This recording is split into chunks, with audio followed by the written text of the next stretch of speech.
ہر حال میں عمل کی توفیق ملے گی اللہ کی طرف سے، عمل کی نیت کرنے کی برکت سے۔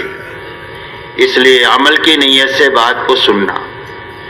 اسی کے ساتھ میں اچھی طرح پوری بات کو سنتے ہوئے عمل کی نیت کے ساتھ پورے عالم میں اور ساری انسانیت تک پہنچانے کی نیت سے بات کو سنیں کہ ان باتوں کو اچھی طرح سمجھ کر اس پر عمل کرتے ہوئے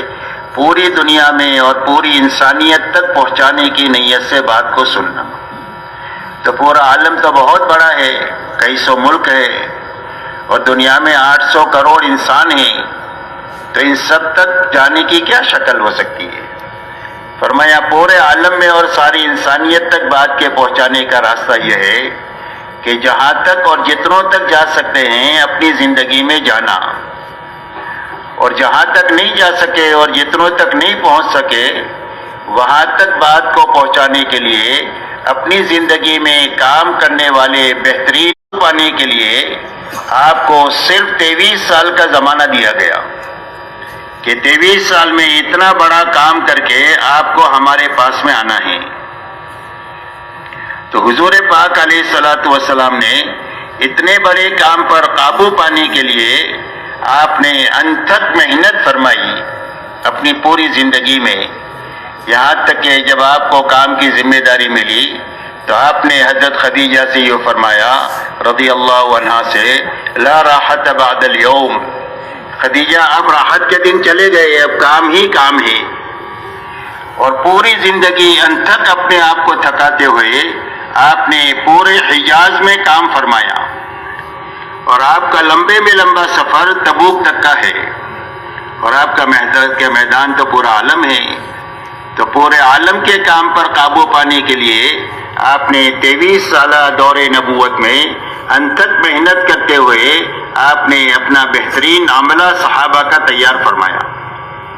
اور 1.25 لاکھ صحابہ بنائے آپ نے جو آپ کی زندگی کا آئینہ تھے۔ حضور صلی اللہ علیہ وسلم کی زندگی جیسی تھی ایسی صحابہ کی زندگی تھی، اسی لیے صحابہ کا تعارف 2 جملوں میں ہوتا ہے کہ صحابہ کون تھے؟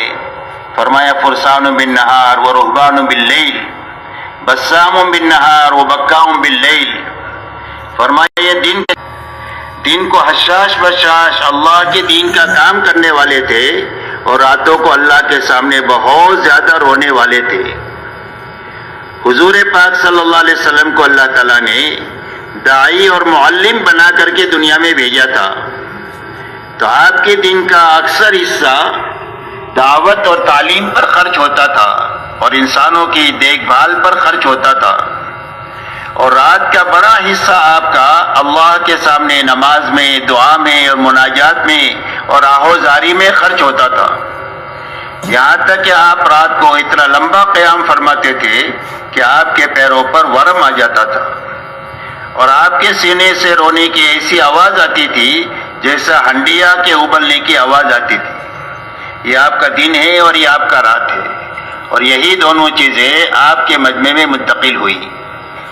اس لیے آپ نے اپنا خود کام کرتے ہوئے کام کرنے والے بہترین مجمع کو تیار فرمایا 23 سال میں۔ آپ کے بعد صحابہ نے تابعین کا مجمع تیار فرمایا، مجمع سے مجمع بنے یہ کام کا صحیح رخ ہے، تاکہ صحیح شکل میں کام ایک مجمع کے ہاتھ ہو دوسرے مجمع میں منتقل ہو۔ پھر تابعین نے تبع تابعین کو تیار فرمایا، پھر اللہ تعالیٰ نے اولیاء اللہ کے سلسلے کو دنیا میں چلایا، ایک ایک ولی کے ہاتھوں لاکھوں لاکھوں لوگ دنیا میں ایمان میں داخل ہوئے، یہاں تک کہ اللہ تعالیٰ نے پوری امت پر اور ساری انسانیت پر رحم فرما کر محنت کا وہ رخ عطا فرمایا جو رخ حضور صلی اللہ علیہ وسلم کے زمانے میں اللہ نے قائم فرمایا تھا۔ آپ کے زمانے میں محنت کا یہ رخ تھا کہ سارے ایمان والے، چاہے مرد ہو، عورتیں ہوں، جوان ہو، شہری ہو، دیہاتی ہو، مالدار ہو، غریب ہو،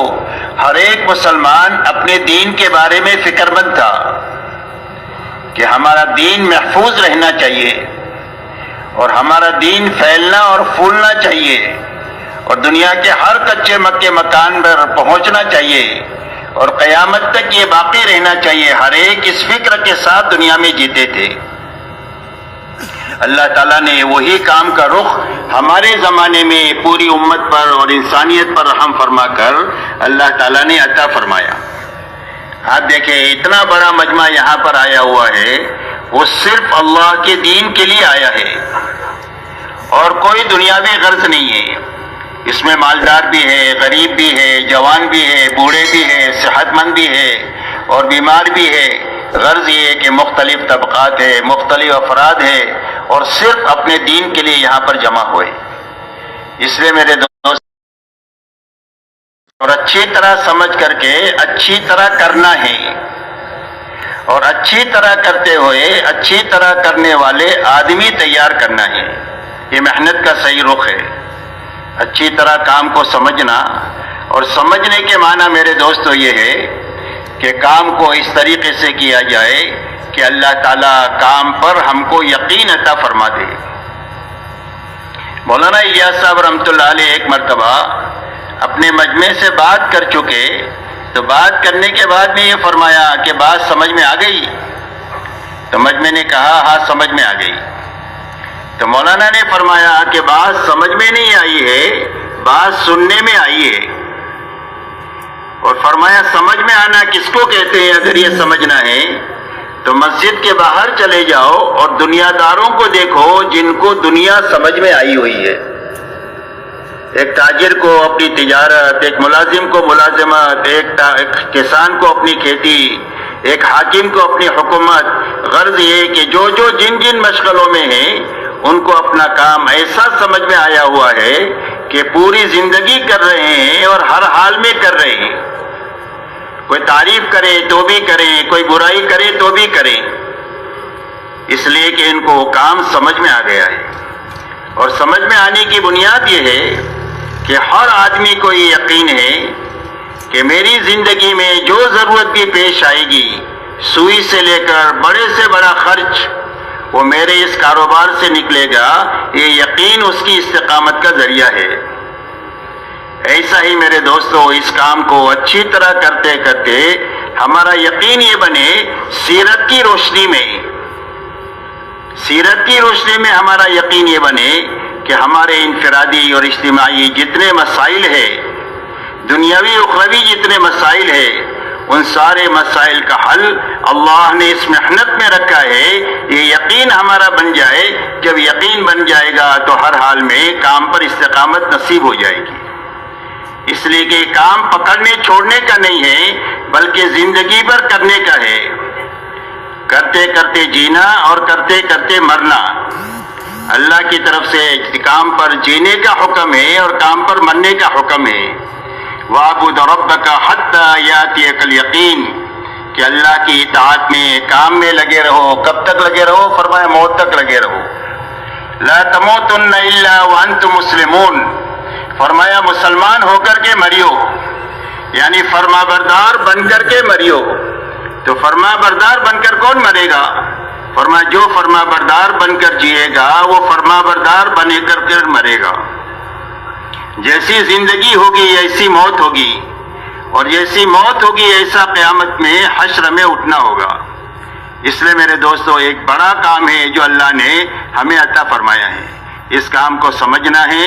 سمجھتے ہوئے اچھی طرح کرنا ہے اور اچھی طرح کرنے والے آدمی تیار کرنا ہے کہ بھئی اسی طرح کریں گے انشاءاللہ اللہ ہمارے سب کے لیے آسان فرمائے۔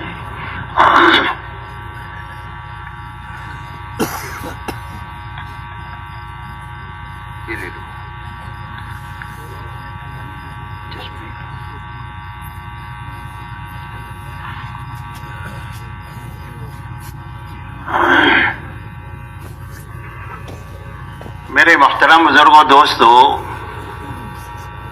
سمجھنے کی بات یہ ہے کہ روئے زمین پر بسنے والے ہر ایک مرد اور ہر ایک عورت کی دنیا اور آخرت کے بنانے کے لیے اللہ نے اپنے پاس سے دین اسلام کو اتارا ہے، اور اللہ تعالیٰ نے اپنی سنت یہ روئے زمین پر جاری فرمائی ہے کہ جو کوئی بھی دینداری کے ساتھ جیے گا اور دینداری پر مرے گا، اللہ اس کی دنیا بھی سب سے زیادہ، اس کی موت آسان ہو جائے گی قبر جنت کا باغ بن جائے گی، قیامت کے دن عرش کے سائے میں جگہ مل جائے گی، رسوائی سے بچ جائے گا، عمل نامہ داہنے ہاتھ میں ملے گا، اور پلسرات پر سے بجلی کی طرح گزر کر کے ہمیشہ ہمیش کے لیے اللہ کی جنت میں اور اللہ کی رضا میں داخل ہو جائے گا۔ اس لیے دنیا اور آخرت کے بنانے کے لیے اللہ نے دین اتارا ہے، اور جو کوئی بھی دنیا میں بے دینی کے ساتھ جیے گا یا بے دینی پر مرے گا تو سب سے پہلے اللہ اس کی دنیا کو نتیجتاً اجاڑ دیں گے۔ اسی لیے قرآن پاک میں فرمایا وَمَنْ أَعْرَضَ عَنْ ذِكْرِي فَإِنَّ لَهُ مَعِيشَةً ضَنْكًا، فرمایا جو ہمارے ذکر سے، ہماری اطاعت سے اور ہمارے دین سے اعراض کرے گا، منہ موڑ کر اپنے پیٹھ کے پیچھے ڈال کر چلے گا، فرمایا ہم اس کی زندگی کو تنگ کر دیں گے۔ تو یہ دنیا کی زندگی بھی اللہ اجاڑیں گے اور موت مشکل ہو جائے گی، قبر جہنم کا گڑھا بن جائے گی، اور قیامت کے دن میں ذلت اور رسوائی کا سامنا کرنا ہوگا، اور پلسرات پر سے کٹ کر آدمی جہنم میں گر جائے گا۔ اللہ ہماری اور پوری امت کی حفاظت فرمائے۔ اس لیے میرے محترم بزرگوں دوستو، سمجھنے کی بات یہ ہے کہ اللہ کی طرف سے ہر انسان کی کامیابی کا راستہ صرف دین کا راستہ ہے، اور یہی بات سمجھانے کے لیے اللہ جل شانہ نے قرآن پاک میں انبیاء علیہ السلام اور ان کے ماننے والوں کے واقعات کو بیان فرمایا ہے کہ ہر زمانے میں نبی اور ان کے ماننے والے تھوڑے بھی رہے اور کمزور بھی رہے، ساز و سامان کی کمی کے ساتھ رہے، لیکن اللہ تعالیٰ نے دین کی بنیاد پر ان کو نتیجتاً چمکا دیا، اور نبی کی مخالفت پر آنے والے اور نبی کے ساتھ دشمنی کرنے پر آنے والے ہر زمانے میں زیادہ بھی رہے، اور ساز و سامان کے اعتبار سے بہت زیادہ اسباب اور وسائل میں رہے، لیکن اللہ تعالیٰ نے نتیجتاً ان کو اجاڑ دیا اور ان کو ناکام کر دیا، اور اللہ کی ایسی پکڑ آئی کہ ان کو نانی یاد آ گئی۔ قرآن پاک میں اللہ فرماتے ہیں فَكُلًّا أَخَذْنَا بِذَنبِهِ فَمِنْهُمْ مَنْ أَرْسَلْنَا عَلَيْهِ حَاصِبًا وَمِنْهُمْ مَنْ أَخَذَتْهُ الصَّيْحَةُ وَمِنْهُمْ مَنْ خَسَفْنَا بِالْأَرْضِ وَمِنْهُمْ مَنْ أَغْرَقْنَا وَمَا كَانَ اللَّهُ لِيَظْلِمَهُمْ وَلَكِنْ كَانُوا أَنفُسَهُمْ يَظْلِمُونَ۔ اللہ جل شانہ فرماتے ہیں ان میں کے ہر ایک کی ہم نے پکڑ کیا، اور پکڑنے کی بنیاد کیا ہوئی؟ فرمایا اللہ کی نافرمانی ہوئی اور گناہوں کے کام ہوئے، جس کی بنا پر اللہ نے ان کی پکڑ فرمائی۔ ان میں سے کسی پر ہوا کے عذاب کو بھیجا، کسی پر فرشتے کی صیحہ اور چیخ کو مسلط کیا جس سے ان کے کلیجے پھٹ گئے، کسی کو زمین کے اندر میں دسایا، کسی کو پانی میں ڈبایا، اور اللہ جل شانہ فرماتے ہیں کہ اللہ تعالیٰ کسی پر ظلم نہیں کرتے، یہی لوگ ظالم تھے کہ اللہ کی نافرمانی کر کے اللہ کے عذاب کے مستحق ہوئے اور آخر میں اللہ کی پکڑ کے شکار ہوئے۔ اس لیے میرے محترم دوستو، اللہ کی ایسی سنت ہے کہ اس میں کبھی بھی تبدیلی نہیں ہوگی۔ فَلَن تَجِدَ لِسُنَّتِ اللَّهِ تَبْدِيلًا وَلَن تَجِدَ لِسُنَّتِ اللَّهِ تَحْوِيلًا۔ اللہ کی سنت کو کبھی آپ بدلتا ہوا نہیں پائیں گے۔ کامیابی کی بنیاد صرف دین ہے اور ناکامی کی بنیاد بے دینی ہے۔ یہ سمجھنا بھی ہے، پوری امت کو سمجھانا بھی ہے، اور ساری انسانیت میں دنیا میں جتنے اسباب ہیں اور جتنے حالات ہیں، جن چھوٹے بڑے اسباب میں روز روزی روٹی کی تلاش میں لوگ لگتے ہیں، تجارت ہے، کھیتی ہے، ملازمت ہے، حکومت ہے، سائنس ہے، یہ سارے اسباب ہیں جس میں لوگ ٹکتے ہیں، چھوٹے بھی ہوتے ہیں، بڑے اسباب بھی ہوتے ہیں۔ ایسے ہی دنیا میں جتنے حالات انسانوں پر آتے ہیں، خوشی کا ہو، غمی کا ہو، مالداری کا ہو، غریبی کا ہو، بیماری کا ہو، تندرستی کا ہو، راحت کا ہو، تکلیف کا ہو، یہ حالات ہے۔ تو یہ اسباب اور حالات یہ تو نہ تو کامیابی کے لیے ہے اور نہ تو ناکامی کے لیے ہے، بلکہ صرف امتحان کے لیے ہے۔ اللہ جل شانہ ہر ایک کو چھوٹے بڑے سبب میں رکھ کر آزمانا چاہتے ہیں، اچھا برا حال اس پر ڈال کر کے آزمانا چاہتے ہیں کہ یہ حکم پر جیتا ہے یا خواہش پر چلتا ہے۔ اس لیے کہ دنیا میں جینے کے دو ہی راستے ہیں، تیسرا کوئی راستہ نہیں ہے۔ ایک راستہ حکموں والا راستہ ہے جو نبیوں والا راستہ ہے. سارے نبی اللہ کی طرف سے احکامات لے کر آتے ہیں اور احکامات کو پورا کرنے کا اپنا طریقہ بتلاتے ہیں. اور شخائش والا راستہ، منوانی والا راستہ فرعون، شداد اور حامان کا راستہ ہے. یہ ناکامی کا راستہ ہے، وہ کامیابی والا راستہ ہے. تو اللہ جل شانہ ہر ایک کو آزمائش کے لیے ان اسباب سے اور ان حالات سے گزارتے ہیں کہ ان اسباب اور حالات میں حکم پر چلتے ہیں یا خواہش پر چلتے ہیں. اگر حکم پر چلیں گے تو کامیاب ہو جائیں گے، اور اگر خواہش پر چلیں گے تو نتیجتاً ناکام ہو جائیں گے. اور یہی بات سمجھانے کے لیے اللہ تعالیٰ نے ہم سے پہلے جو لوگ اس دنیا میں آئے ہیں ان کے افراد کے اور قوموں کے واقعات کو اللہ نے بیان فرمایا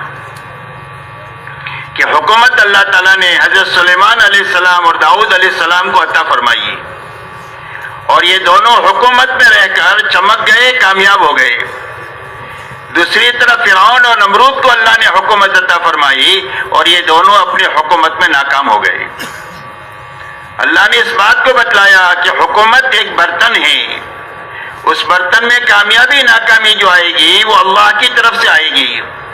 کامیابی کے آنے کا راستہ حکومت میں حکم پر چلنا ہے، اور ناکامی کے آنے کا راستہ خواہش پر چلنا ہے. جو حکومت کے چھوٹے بڑے نقشے میں خواہش پر چلے گا وہ نتیجتاً ناکام ہو جائے گا، اور جو حکم پر چلے گا وہ کامیاب ہو جائے گا. ایسے ہی اللہ تعالیٰ نے مال قارون کو عطا فرمایا اور اس کو مال کے ساتھ زمین میں دسایا، اور قیامت تک یہ دستا ہی چلا جائے گا. دوسری طرف مال اللہ تعالیٰ نے حضرت عبد الرحمن ابن عوف رضی اللہ تعالیٰ عنہ کو عطا فرمایا، اور اتنا مال عطا فرمایا کہ ان کے انتقال پر ان کے وارثوں میں تقسیم کرنے کے لیے سونے کی اینٹوں کو کاٹا گیا تو کاٹنے والوں کے ہاتھوں میں چھالے پڑ گئے. لیکن اتنا سارا مال کے باوجود بھی یہ ان 10 صحابہ میں سے ہے جن کو اللہ کے نبی صلی اللہ علیہ وسلم نے دنیا ہی میں جنت کی بشارت عطا فرمائی. اتنا بڑا مال نے ان کو نقصان نہیں پہنچایا. حدیث پاک میں آتا ہے نعم المال الصالح للرجل الصالح، فرمایا مال بھی حلال ہے اور آدمی بھی نیک ہے تو کیا گھبرانے کی بات ہے؟ کہ کوئی گھبرانے کی بات نہیں ہے. کتنا بھی مال کسی کے پاس میں ہے لیکن حلال طریقے سے ہے اور آدمی بھی نیک ہے، اس کا مصرف جانتا ہے، تو اس کے لیے کوئی خطرے کی بات نہیں ہے. اس لیے قارون کو مال دیا تو زمین میں دسایا، حضرت عبد الرحمن ابن عوف کو مال دیا تو اللہ نے ان کو چمکایا. اللہ تعالیٰ نے اس بات کو بتلایا کہ مال کے نقشے میں جو حکم پورا کرے گا اللہ اس کو عبد الرحمن ابن عوف کی طرح چمکا دیں گے، اور جو مال کے اندر میں حکم کو توڑے گا قارون کی طرح اللہ اس کو ناکام کرے گی. تجارت قوم شعیب کے پاس تھی اور تجارت مہاجرین مکہ کے پاس تھی، تو مہاجرین مکہ کو اللہ تعالیٰ نے تجارت میں چمکا دیا اور قوم شعیب کو اللہ نے تجارت کی منڈیوں میں اجاڑ دیا. باغات انصار مدینہ کے پاس تھے رضی اللہ عنہم کے پاس، اور اللہ نے ان باغات میں ان کو چمکا دیا. آج تک ساری دنیا کے لوگ مدینہ کی کھجوریں کھا رہے ہیں. اللہ نے اتنی برکت اس میں عطا فرمائی اور ان کو چمکایا. اور دوسری طرف قوم سبا کے پاس میں باغات تھے اور اللہ تعالیٰ نے ان کو اجاڑ دیا. اس لیے میرے دوستو اللہ کے یہاں کامیابی کا سبب صرف دین ہے. دعوت اور تبلیغ کے راستے سے جو محنت ہے کہ جو مسلمان جس شعبے میں ہیں اور جس حال میں ہیں اس حال میں یہ حکم پر چلنے کی طاقت اپنے اندر پیدا فرما لے. تو جب حکم پر یہ چلے گا تو اللہ تعالیٰ اس شعبے میں رکھ کر اس کو کامیاب کر دیں گے. اسی لیے حدیث پاک میں آتا ہے کہ دنیا میں 4 قسم کے لوگ ہیں. فرمایا ایک قسم تو وہ ہے کہ جس کے نصیب میں اللہ نے مال لکھا ہے اور وہ مالدار ہے، اس لیے کہ مال کا تعلق عقل سے بھی نہیں ہے اور محنت سے بھی نہیں ہے بلکہ اللہ کی تقسیم سے ہے. اللہ تعالیٰ علم اور حکمت سے جانتے ہیں کہ کس کو زیادہ دینا ہے کس کو کم دینا ہے. لہذا اللہ نے اس کے نصیب میں مال لکھا ہے اور وہ مالدار ہے، اور اس نے اپنے مال کے نقشوں کے ساتھ اپنے جسم کو استعمال کیا دین کے حاصل کرنے کے لیے، اور اپنے آپ کو تھکایا دین اپنی زندگی میں لانے کے لیے. لہذا وہ مالدار بھی ہے اور دیندار بھی ہے. اور دین کی وجہ سے اس کو معلوم ہے کہ جان کہاں لگانی ہے اور مال کہاں لگانا ہے، اللہ کے کیا حقوق ہے، اللہ کے مخلوق کے کیا حقوق ہے، اللہ کی دین کی محنت کے کیا حقوق ہے، اور حقوق میں اپنی جان اور مال کو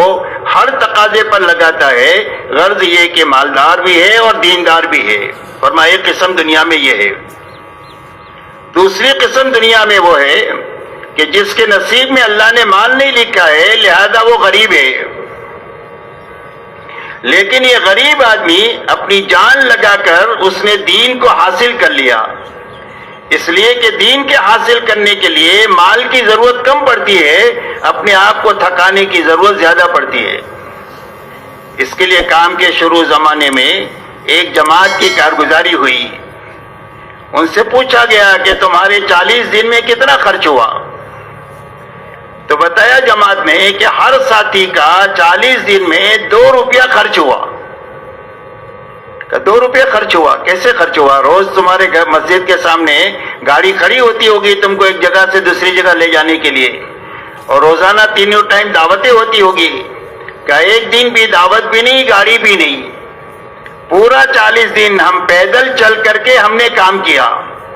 تہجد پڑھتے تھے، تہجد پڑھ کر کے چلنا شروع کرتے تھے، 12-1 بجے کسی بستی میں پہنچتے تھے، وہاں کام شروع کرتے تھے، اور کام ہو جائے اس کے بعد میں 2 ساتھی امرود کے باغ میں چلے جاتے تھے اور وہاں سے چند پیسوں میں امرود لے کر کے آ جاتے تھے۔ پوری جماعت بیٹھ کر کے امرود کھا لیتی تھی، یہی ناشتہ ہے، یہی دوپہر کا کھانا ہے اور یہی رات کا کھانا ہے۔ پورے 40 دن پیدل چلے، پورے 40 دن ایک ٹائم امرود کھا کر کے گزارے، یہاں تک کہ ایک آدمی کا 2 روپیہ خرچ ہوا اور 40 دن میں دین اپنا بنا لیا۔ اس لیے میرے دوستو، دین کے حاصل کرنے کے لیے آدمی کو پیسہ زیادہ نہیں لگانا پڑتا ہے، آدمی کو اپنی جان لگانی پڑتی ہے۔ لہذا جان لگا کر اس نے دین کو حاصل کیا، لہذا وہ غریب ہے اور دیندار ہے۔ جب یہ مالدار دیندار کو دیکھتا ہے کہ یہ سارے دین کے تقاضوں پر اپنی جان بھی کھپاتا ہے، اپنے مال کو بھی کھپاتا ہے، دعوت کا کوئی تقاضا اندرون کا آ جائے، بیرون کا آ جائے، اس کے لیے تیار رہتا ہے، جان لگانے کے لیے بھی، مال لگانے کے لیے بھی۔ عبادت کا کوئی تقاضا آ جائے تو عبادت کے تقاضے کو پورا کرنے کے لیے یہ اپنی جان بھی لگاتا ہے، مال بھی لگاتا ہے۔ اللہ کی مخلوق کی خدمت کا کوئی سنت طریقے پر خرچ کرتا ہے، تو اس کو دیکھ کر اس کے دل میں یہ جذبہ اٹھتا ہے کہ اگر اللہ مجھے بھی مال دیتے تو میں بھی مال کو ایسے ہی دین کے کاموں میں لگاتا جیسا یہ مالدار دیندار لگا رہا ہے۔ فرمایا دوسری قسم دنیا میں یہ ہے، جناب رسول اللہ صلی اللہ علیہ وسلم ارشاد فرماتے ہیں فَكِلَاهُمَا فِي الْأَجْرِ سَوَاءٌ، فرمایا یہ دونوں ثواب کے اعتبار سے اور انعام کے اعتبار سے اللہ کی نگاہ میں برابر ہے۔ جو مالدار دیندار کا اللہ اکرام فرمائیں گے، اللہ وہی اکرام اس غریب دیندار کا، اس کے اندر کے جذبے کی وجہ سے اللہ اس کا بھی وہی اکرام دنیا اور آخرت میں فرمائیں گے۔ فرمایا دوسری قسم ہے دنیا میں۔ تیسری قسم دنیا میں وہ ہے کہ جس کے نصیب میں اللہ نے مال لکھا ہے اور وہ مالدار ہے، لیکن مال کے نشے میں آ کر کے اس نے دین کو حاصل نہیں کیا، اور جب زندگی میں دین نہیں ہوتا ہے تو آدمی کو معلوم ہی نہیں ہوتا ہے کہ جان مال لگانے کی جگہیں کیا ہے، لہذا وہ اپنی خواہشات پر، اپنی منمانی پر، گناہوں کے کاموں پر، لوگوں پر ظلم و زیادتی کرنے پر اپنی جان مال کو لگاتا ہے۔ فرمایا تیسری قسم دنیا میں یہ ہے۔ چوتھی قسم دنیا میں وہ ہے کہ جس کے نصیب میں مال نہیں تھا، اللہ نے اس کے مال نہیں لکھا، اور اس نے جان لگا کر کے دین بھی نہیں حاصل کیا۔ جب دین زندگی میں نہیں ہے تو اس کو یہ معلوم نہیں ہے کہ غربت میں کامیابی کو کیسے حاصل کیا جا سکتا ہے۔ لہذا جب یہ مالدار بے دین کو دیکھتا ہے کہ گناہوں کے کاموں میں، خواہشات میں، منمانی میں اپنی جان مال لگاتا ہے، تو اس کے اندر کا جذبہ یہ بنتا ہے کہ اگر میرے پاس بھی مال ہوتا تو میں بھی ایسے ہی کام کرتا جیسے یہ مالدار بے دین کرتا ہے۔ جناب رسول اللہ صلی اللہ علیہ وسلم فرماتے ہیں فَكِلَاهُمَا فِي الْوِزْرِ سَوَاءٌ، فرمایا یہ دونوں عذاب اور وبال کے اعتبار سے دونوں برابر ہے۔ جس طرح وہ مالدار بے دین کی پکڑ اللہ کے یہاں ہوگی، وہی پکڑ اس غریب بے دین کی بھی ہوگی۔ اس لیے میرے محترم دوستو، اس حدیث کا خلاصہ یہ ہے کہ آدمی کی کامیابی کی بنیاد نہ مال ہے نہ غربت ہے، نہ مال سے کامیاب ہوگا نہ غربت سے ناکام ہوگا، بلکہ اللہ کے یہاں کامیابی کی بنیاد صرف دین ہے۔ دعوت و تبلیغ کے راستے سے اس بات کی محنت ہے کہ جو مسلمان جس حال میں بھی ہے اور جن جن اسباب میں بھی ہے، ان اسباب میں ہر مسلمان اپنی زندگی میں دین پر چلنے کی طاقت پیدا کر دے، تاکہ اس طاقت کے راستے سے اس شعبے میں اللہ کے دین پر چلنا اس کے لیے آسان ہو جائے۔ اس لیے کہ امت کا المیہ یہ نہیں ہے کہ امت کو دین معلوم نہیں ہے، حلال بھی معلوم ہے، حرام بھی معلوم ہے، فرائض بھی معلوم ہے اور حرام بھی معلوم ہے، کہ سچ بولنے سے نجات ملے گی، جھوٹ سے ہلاکت آئے گی، یہ معلوم ہے، صدقہ کرنے سے مال بڑھے گا، سود میں ہاتھ ڈالنے سے آدمی مٹے گا، یہ معلوم ہے، لیکن اندر میں فرائض پر کھڑا ہونے کی طاقت نہیں ہے اور حرام سے بچنے کی طاقت نہیں ہے، جس کی وجہ سے زندگیوں میں دین کی اتنی کمی ہے کہ ملک کے ملک دین سے خالی ہے، علاقوں کے علاقے دین سے خالی ہے، دیہات کے دیہات دین سے خالی ہے۔ اس کی وجہ صرف یہ ہے کہ دین پر چلنے کی طاقت کی کمی ہے، جس کے نتیجے میں دین زندگیوں میں نہیں ہے۔ دعوت اور تبلیغ کی محنت سے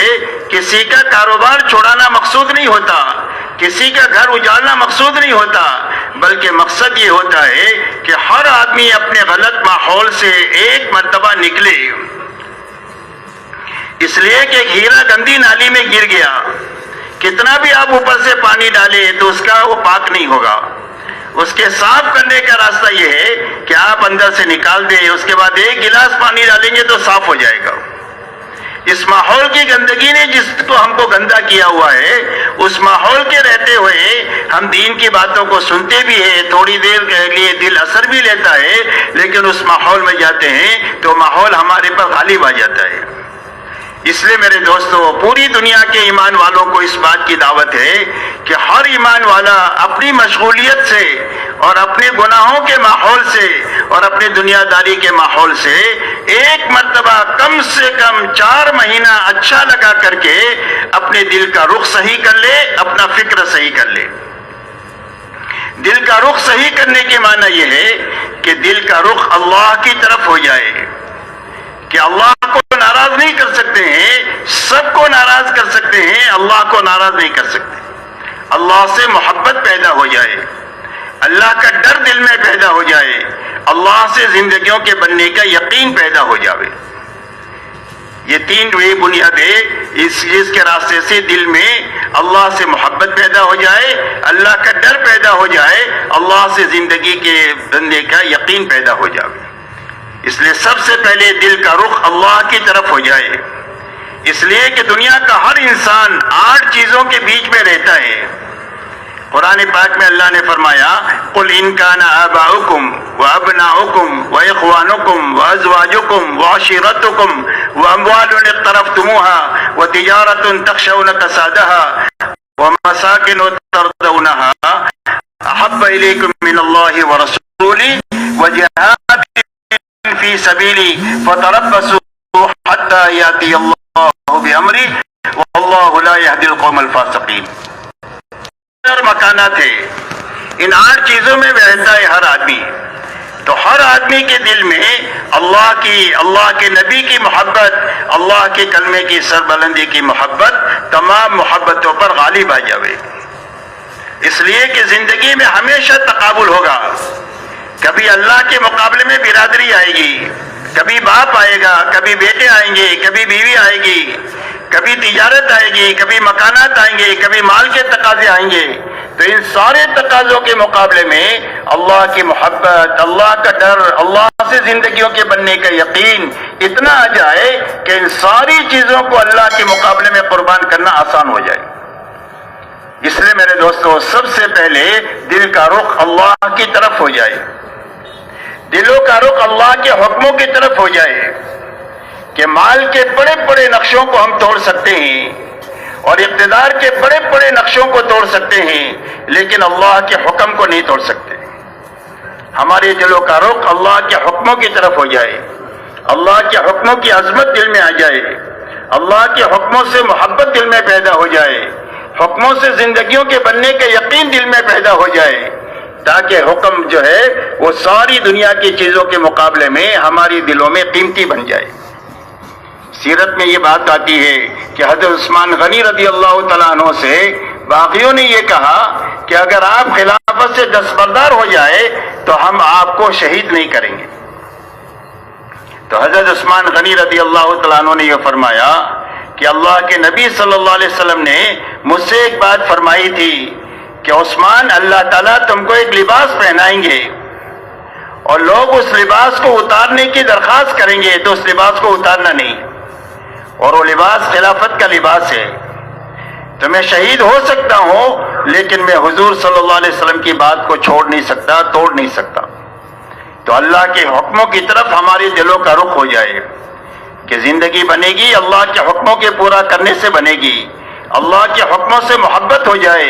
اللہ کے حکموں کی عظمت آ جائے اور حکموں سے زندگی کے بننے کا یقین ہو جائے، اور اتنا یقین آ جائے کہ اس کے مقابلے میں مال کے بڑے بڑے نقشوں کو توڑنا ہمارے لیے آسان ہو جائے، اور اقتدار کے بڑے بڑے نقشوں کو توڑنا آسان ہو جائے، اور حکم کو پورا کرنا ہمارے لیے آسان ہو جائے، اور ہمارے دلوں کا رخ آخرت کی طرف ہو جائے، اس لیے کہ اللہ تعالیٰ نے ہم کو آخرت بنانے کے لیے دنیا میں بھیجا ہے۔ اسی لیے حدیث پاک میں فرمایا گیا کہ دنیا تمہارے لیے بنائی گئی ہے اور تم کو آخرت کے لیے بنایا گیا ہے۔ تو ہمارے دلوں کا رخ آخرت کی طرف ہو جائے کہ ہر وقت میں، ہر عمل کے وقت میں ہم یہ سوچے کہ میرے اس عمل سے میری آخرت بنے گی یا اجڑے گی، اس دھیان کے ساتھ میں جینا آ جائے۔ میری زبان کا یہ بول، میری آنکھ کا یہ دیکھنا، میرے ہاتھوں کا یہ پکڑنا، میرے دماغ کا یہ پروگرام اور میرے پیروں سے یہ چلنا، یہ میری آخرت کو بنائے گا یا اجاڑے گا، اس دھیان کے ساتھ جینا آ جائے۔ اس کے لیے اچھا 4 مہینہ ایک مرتبہ لگانا، اسی کے ساتھ میں ہمارا فکر دعوت کا بنے کہ 4 مہینہ اچھا 4 مہینہ لگا کر کے ہمارا فکر یہ بنے کہ دنیا میں ہم اس لیے جئیں گے کہ اللہ کا کلمہ دنیا میں بلند ہو جائے، کفر کا کلمہ نیچے ہو جائے، انسانیت ہدایت کے رخ پر آ جائے، دنیا کے ہر کچے پکے مکان میں اللہ کا کلمہ پہنچ جائے، یہ فکر ہمارا بن جائے۔ اس فکر کے ساتھ دنیا کے سارے کاموں کو ہم کریں، کسی کام کو چھوڑنا نہیں ہے اور نہ کسی چھوڑنے کا حکم ہے۔ یوں سمجھے آپ مثال سے کہ ایک آدمی کے ٹوپی بنانے کا کارخانہ ہے یا ایک آدمی کے جوتا بنانے کا کارخانہ ہے، تو یہ جہاں کہیں بھی جائے گا، شادی میں جاوے تو جوتا دیکھے، میت میں جاوے تو جوتا دیکھے، لوگ کیا پہنتے ہیں میں اپنے کارخانے میں بناؤں، کھاتا بھی ہے، پیتا بھی ہے، بچوں کو پالتا بھی ہے، پڑھاتا بھی ہے، شادی بھی کراتا ہے، سارے کام کر رہا ہے، لیکن فکر اس کا جوتا اور ٹوپی کا ہو گیا۔ ایسے ہی میرے دوستو، ہمارے ہر ایمان والے کا فکر دعوت کا بنے کہ دنیا میں ہم اس لیے جئیں گے کہ اللہ کا کلمہ دنیا میں بلند ہو جائے۔ میری زندگی سے لے کر دنیا کے ہر آخری انسان کو اللہ تعالیٰ ہدایت عطا فرما دے، جس کے نتیجے میں اس کی آخرت سنور جائے اور اس کی دنیا بھی سنور جائے، یہ فکر ہمارے اندر پیدا ہو جائے۔ اس کے لیے اچھا 4 مہینہ لگانے کا حکم ہے پوری امت کو کہ ہر ایمان والا اپنی مشغولیت سے 4 مہینہ نکال کر اچھا 4 مہینہ لگائے۔ اچھا 4 مہینہ لگانے کے معنی یہ ہے کہ وقت بھی پورا کرے، ہر عمل بھی پورا کرے۔ 4 مہینے میں 120 دن کا تہجد، 4 مہینے میں صبح شام کی 2 وقت کی تعلیم، 4 مہینے میں 2 وقت کی صبح شام کی تسبیح، 4 مہینے میں 5 نمازیں تکبیر اولیٰ کے ساتھ پڑھنا، اور 4 مہینے میں 120 دن تک روزانہ 5 گشتوں کے ذریعے سے، تعلیمی گشت کے ذریعے سے، عمومی گشت کے ذریعے سے، تشکیلی گشت کے ذریعے سے، خصوصی گشت کے ذریعے سے، اصولی گشت کے ذریعے سے ایک ایک گھر ایک ایک فرد پر محنت کرنا اور ان کو ایمان سمجھانا، آخرت سمجھانا، دین میں کامیابی بے دینی میں ناکامی سمجھا کر ان کو اللہ کے دین کی محنت کے لیے تیار کرنا اور مقامی کام کرنے کے لیے تیار کرنا، اور راتوں کو اٹھ کر اللہ کے سامنے آنسو بہانا، ہر عمل کو 120 دن کرنے کے کام کرتے ہوئے، بچنے کی چیزوں سے بچتے ہوئے،